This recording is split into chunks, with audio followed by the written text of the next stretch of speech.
What's up, everybody? This is Jay with YAIM Gaming, bringing you my first episode of The Interview. Today I have a very special guest, one of my good friends in the YouTube community, a guy, me and him kind of came up together through the ranks, and he's by far one of the best idea makers on YouTube. And without further ado, give you No One Cares About KD. What's up, dude?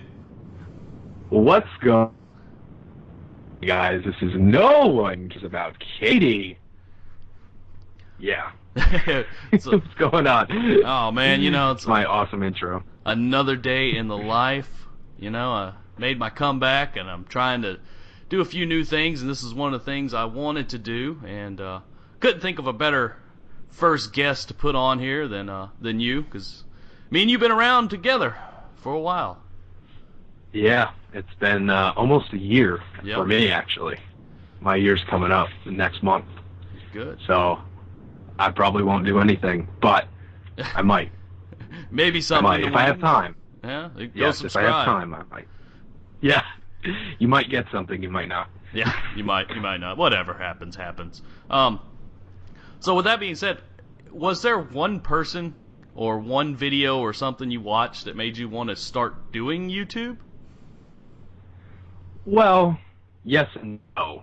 I've always been a creative person. I've always had a creative outlet, and I wanted that outlet to be YouTube, to be funny, to be dramatic, to be depressing at times, to be serious, to just be whoever I wanted to be without actually being me. You know, because that part of my life was pretty rough, which I don't want to get into too much. That's for later on my channel.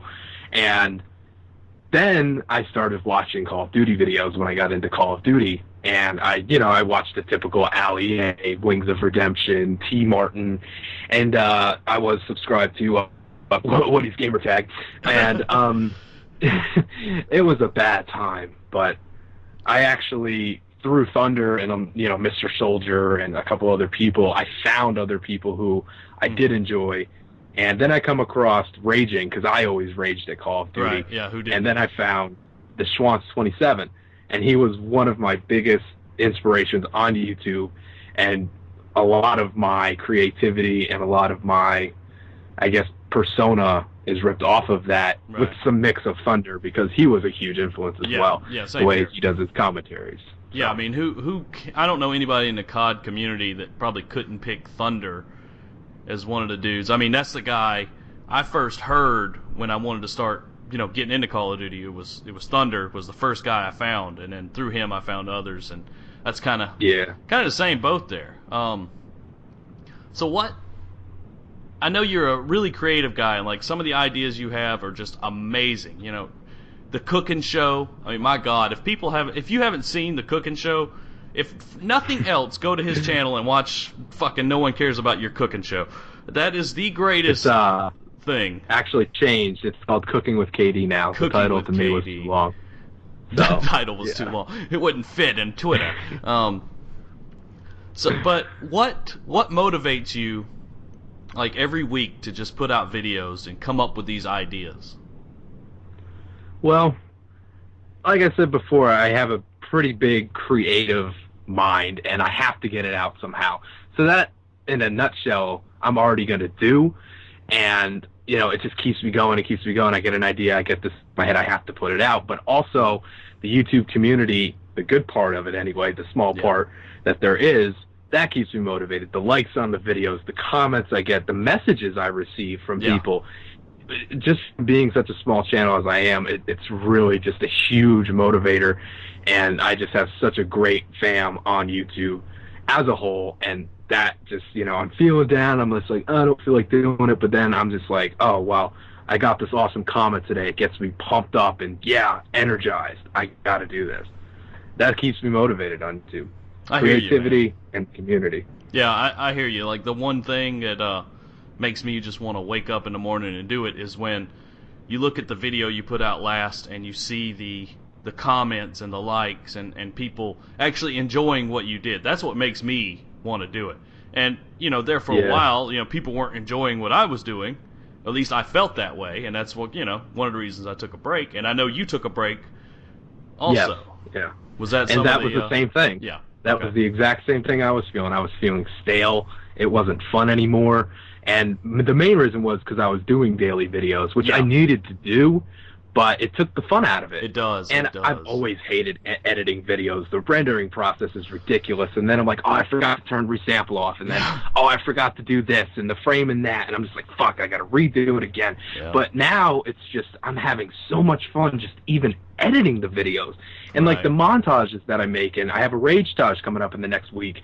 It took a couple hours to edit out in Yeah. 4 to 6 hours. And I had a blast doing it the entire time. I was laughing. I was having fun. And, you know, that's what keeps me going. Because before it was just like, oh, I got to keep doing this every day. And now it's just on my own terms when I feel like it, what I want to post, when I want to post it. And that just brings even the littlest things like editing being fun. And Right. if something fucks up, it's like, oh, it's not a big deal, you know? So, So I agree with that. I completely agree with that. And I'm gonna keep it gaming here for just a second before we go off on a little tangent. But what was the game that made you, quote fingers here, gamer? oh, jeez. I really don't know. I've played a lot. I've played, like, one of my most favorite games growing up was Tekken. Like, I was never yeah. big on, I mean, I like Mortal Kombat, but I grew up on Tekken. So, I Yes. mean, that's definitely, everybody has a different, you know, Street Fighter, Killer Instinct. There's a million of them out there. And, you know, Tomb Raider, always doing that grind on Tomb Raider, you know, getting yes. to that last level with that fucking T-Rex, never being able to beat it. And, what else? You know, Perfect Dark was just so much fun. Going over to my friend's house and my cousin's house over the summer and playing the South Park game and just laughing our asses off at it. Yeah. And, yeah, I really grew up on wrestling, and wrestling was probably, you know, I'd always got the WWE SmackDown games when they Yeah. came out every year, and then SmackDown versus Raw. I'd always got those. And so I've always kind of been gaming, but probably the two biggest ones that I've played the most is WWE and Call of Duty.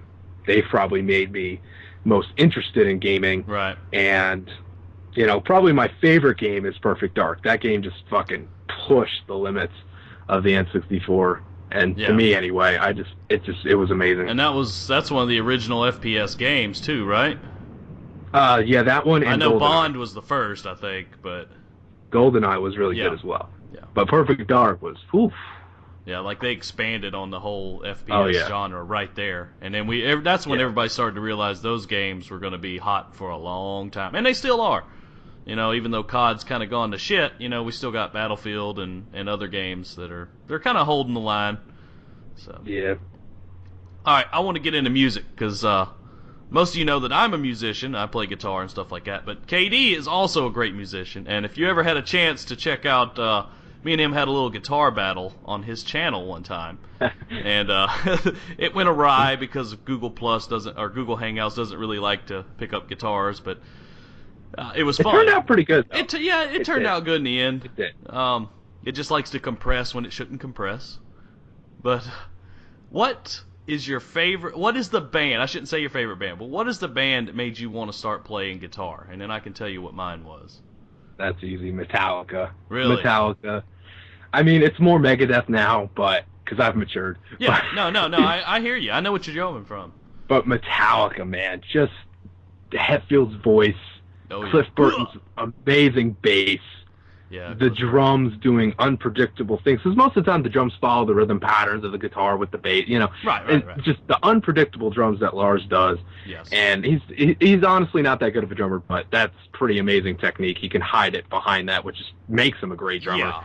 And, you know, Kurt Hammock's shredding guitar solos, just the fat rhythms, and, oh, dude, everything about Metallica, even Load and Reload, I don't care. I love all I their agree. stuff. I'm one of those fans. I like Load and Reload. I do too. I do too. And the reason I like them is you might be in the same boat as me. I like music for the music, not necessarily the song, but I'll listen to an album if it's got a good guitar player.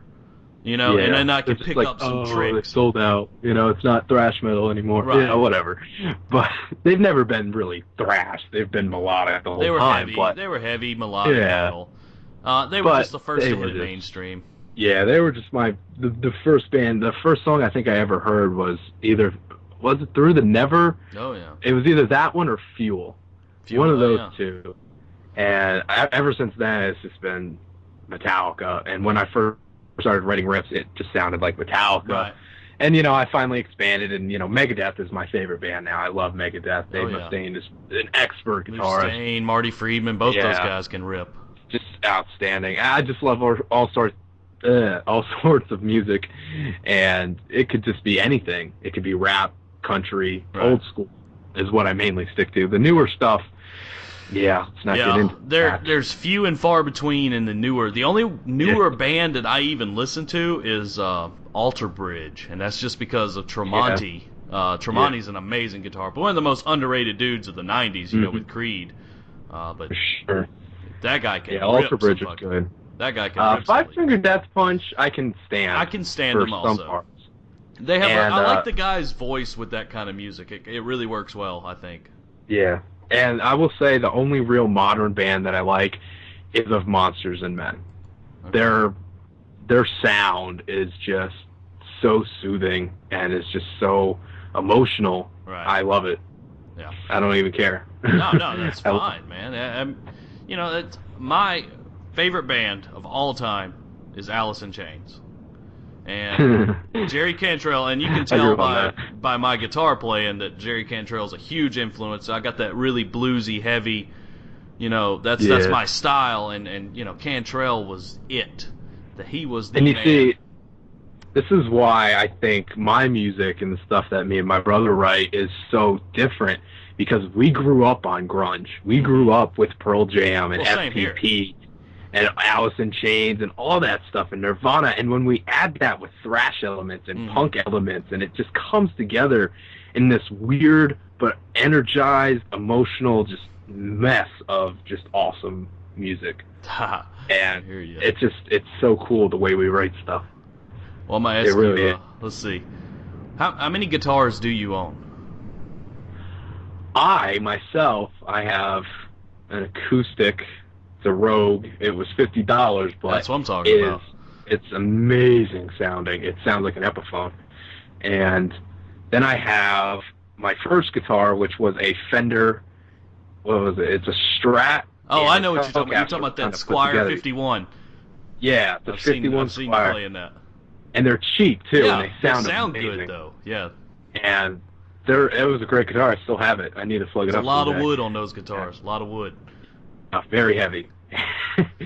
And then I have a ESP LTD V50, which is the lowest end you can get. It still has the ESP pickups in it, but it's all right for starter guitar. And then finally, I bought a Epiphone TV style silver limited edition Explorer. Oh, nice! Which you guys haven't seen yet. No, I haven't. That's going to be in my next Metal Mondays, which is coming up here in the next month or two. I've been planning on that, figuring things what to do. It's going to be a little different. I hear you. So get some people involved in the series is what's going to happen with that. So cough. It'll all be good. Yeah, cough. But yeah, 4 I think that was. That's good. So.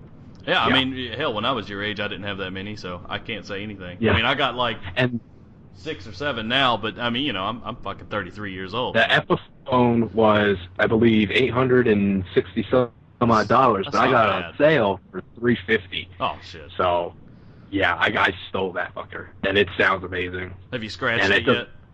Mm-mm. Oh, you got to scratch. Doesn't even have EMG pickups in it yet either. I got to put those in. Yeah, hey, I threw those in a Les Paul I had. Whew, man, best thing I ever did. Yeah, EMGs all the way. What do you use? Well, I have EMGs in a that Telecaster that's got it's a custom made Santo guitar, but it's got an EMG 60 and an 81, 60 in the neck, 81 in the bridge. I got a straight Fender Telecaster that my wife bought me for Christmas one year. Real twangy, man. It's a fucking Telecaster. You know, it sounds like a Tele. I got that Schecter. That was the most expensive thing I've ever bought in my life. And I got my first guitar I ever bought was this Mexican Stratocaster. I still have it, but I've put EMG pickups in it also. Yeah, I use the 6081 setup too. It has a good crunch. In the Strat, I have the Vince Gill pickup set. Check it out. If you ever get a Strat, just check those out. And then I got a couple of acoustics and a bass laying around, and all of the acoustics and the bass were all three of them under $50 each. Yard sale finds. Cool.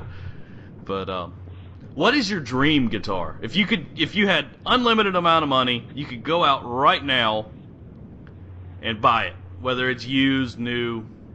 What would you buy? What would say, this is me? Well, there's two. The first one is the one I've been wanting for the longest time, which is the ESP Explorer 401, the white James Hetfield kind of model. And then the other one is the FX model, which just has such an amazing clean sound to it. It almost echoes in like Angels Semen. Mm-hmm. Like, that's the only way I could describe it. It's like if angels, did their business and made a child with other angels in the clouds and had just this awesome overdrive clean tone to it. It's just so amazing. It just pierces. It's indescribable. But so those two are my dream guitars. The key to any guitar when you pick it up in the store, before you even plug it in, is strum it and hear what it sounds like without any electronics, because electronics can always be upgraded, but you can't change the damn wood it's made out of. And there are new Ernie Ball strings, and the M Steel is what they're called, and they sound awesome. They have such an amplitude output from the M Steel that they use. Even when it's not plugged in, it sounds like a fucking acoustic guitar. It's so cool. It is awesome. And when that bad boy's plugged in, it's just... Because I use just a regular amp. I have a Lynx. It's a 12.5. No, I think it's a 15 watt actually. And then I use a Fab Metal overdrive pedal just to add more overdrive to it. Oh, Dan Electro, baby. I don't use distortion. I don't use mids, and I have my tone. I have the gain and the volume. That's it. Every sound I produce, I make, and that's another thing for creativity for me. Just if I can make my guitar sound like a fucked up bass with 5 distortion pedals without anything, that's pretty cool. Yeah. So. Oh yeah. Well, I'm gonna wrap this up, dude. It's been a pleasure talking to you here, and I hope that I'm gonna put well, his link is always down in the description of my channel, but I'm gonna move it up towards the top this time, so you guys please go check him out. One of my best friends on the YouTubes. Oh, one last question. I've been asked this. What's up with the podcast, dude? Yeah, that's what I've been wondering. Somebody has actually asked me about this. I'm not going to say his name, but you probably know who. Yeah, ever since Pig left, nothing's been right. It really hasn't. Yeah, I like Clova. I like Clova. Yeah. I do, but Clova's schedule does not always mesh with mine and yours. With ours. And he's no pig. He's no offense. No, we love you. We love you, Clova. But well, of course, what we're doing here could be construed as a fucking podcast too. But yeah, I had life problems in work. He had life problems in work. We both took breaks. Yeah. Pig did his job. He had stuff he had to do, and just kind of stuff fell into place where we couldn't really do it. But it is coming back. We've been actually talking about it here lately, so, and I know that's why I brought it up, but it will be back soon, because I was watching it one night. I was just bored. I had nothing to do, so I was watching our own podcast, and I was like, this is fucking brilliant. This is the three of us together. Just something happened. Yeah, it was a good combination. It needs to be shared. It has to be shared. The world must know. We got our first donation. Shout out. Yeah. Shout out to Thrashavis. He donated $1 to our podcast. Holy shit. Even though it was on my live stream, and the donate button that I have for my live stream is for the podcast anyway. Yeah. So I got 67 cents on PayPal, so thank you. Whoa! Thank you. Moving up in the world. So, yeah. Now we can actually afford get an overlay and whatnot and all that stuff. Well, all right, dude. I'm coming up on the 20-minute mark. I am going to let you go. I hope you guys go check him out. Make sure you leave a like on this video. I don't know what gameplay is going to be in the background, but it might be some of his, might be some of mine. Probably a mishmash of everything. But I hope you guys enjoyed, And we'll see y'all on the next one.